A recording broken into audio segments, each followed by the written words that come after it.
The European Union could face the threat of Italexit, as one expert warned the EU hasn't served Rome's best interests.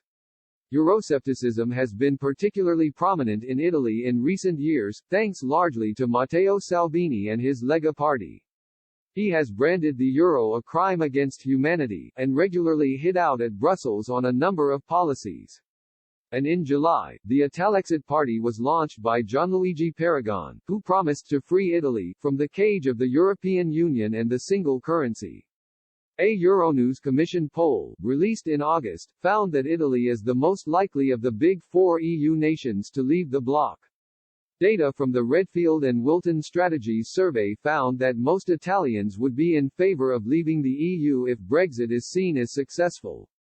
Italexit was backed by 45% respondents. Meanwhile, data from France showed 38% backed Frexit, followed closely by Spain with 37%. Dr. Owen Drea, a senior research officer at the Wilfred Martens Centre for European Studies in Brussels, argued that the EU hasn't served Italy's interests. He said in August, "Overall, I am broadly negative on Italy's long-term prospects in the EU. I believe the rising anti-EU sentiment is based on an economic stagnation which began in the early 1990s and has been made worse by the Great Recession starting in 2008 and now the coronavirus epidemic. And this is borne out in how younger Italians are now flocking to the more anti-establishment political parties.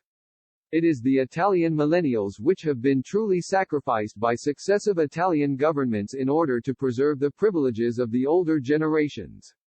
Dr. Mattia Zulinello, a political scientist at the University of Birmingham, says that it is difficult to tell whether support for Italexit is truly surging. However, the economic challenges facing Europe could result in discontent from Italians, he warned. Dr. Zulinello said, rather than rejecting the very idea of European integration per se, most Italians are unhappy with the concrete functioning of the EU and with the direction it is taking.